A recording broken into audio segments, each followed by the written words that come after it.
Question को हर एक कोई बहुत ज़्यादा समय लेकर इस क्वेश्चन को सॉल्व करते हैं, तो हम आप लोगों को बताएंगे कि इसको जल्दी से कैसे सॉल्व कर सकते हैं ऐसे क्वेश्चन को। ठीक है, तो यहाँ पे देखिए, यहाँ पे कितना है, √12 है। √12 को हम लोग को सॉल्व करना है ना, तो सबसे पहले देखिए, अगर कोई फुल प्रोसेस समझाएगा तो क्या करेगा, ऐसे 12 लिखेगा, 2 6 फिर 2 3, फिर यहाँ पे 3 करेगा, फिर 1, फिर रूट में डालेगा 2 × 2 × 3, 2 को 2 है तो एगो बाहर आएगा, फिर रूट में 3 रह जाएगा, 2√3 हो जाएगा।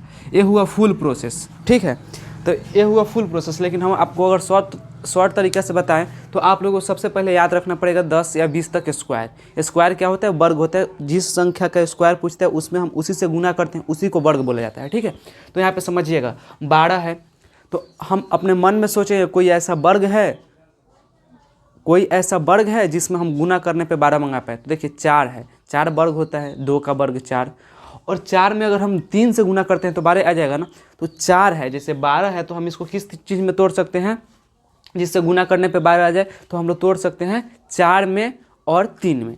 तो 4 जो होता है वो किस चीज़ का होता है, 2 का, और 3 नहीं होता है कि कोई भी चीज़ का, तो ऐसा ही छोड़ देंगे। समझ में आया?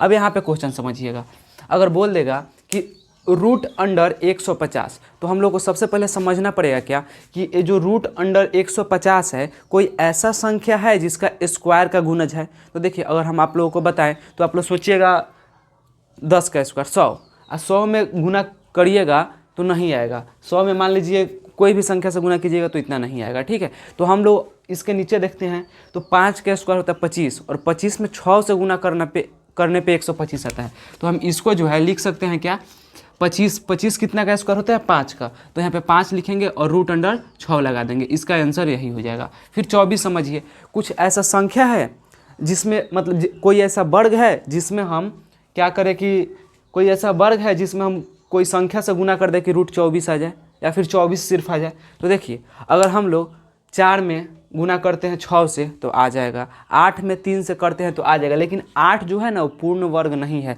हम लोग को पूर्ण वर्ग देखना है। ठीक है, तो यहाँ पे पूर्ण वर्ग जो होगा 4 होगा, 4 का अंडर रूट निकालेंगे 2 होगा, और रूट में कितना बच जाएगा, 6 हो गया इसका आंसर। फिर वैसे ही समझिए 500 है, तो 100 का स्क्वायर मतलब 100 जो है एक स्क्वायर है, 10 का स्क्वायर है 100, 10 का स्क्वायर है, तो यहाँ पे 100 × 5 है ना, मतलब 500, तो 100 जो होता है 10 का स्क्वायर होता है, और 5 कोई भी संख्या का स्क्वायर नहीं है, तो इसको 100√5 लिख दें। 50 है तो 25 दूनी 50 होता है, 25 किस चीज़ का स्क्वायर होता है, 5 का, तो बस इसको 5√2 लिख देंगे बिना समय गवाए। 700 है तो 100 × 7 होगा, तो 100 10 का स्क्वायर है तो 10√7 लिख देंगे।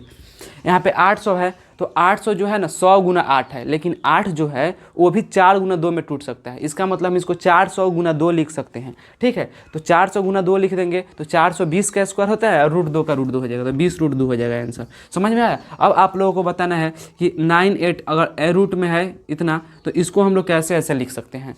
और अगर वीडियो अच्छा लगा है तो वीडियो को लाइक कीजिएगा, चैनल को सब्सक्राइब कीजिएगा, इंस्टा फेसबुक है तो फॉलो कीजिएगा, और कमेंट में अपना आंसर बताइएगा। ठीक है, जब तक के लिए धन्यवाद।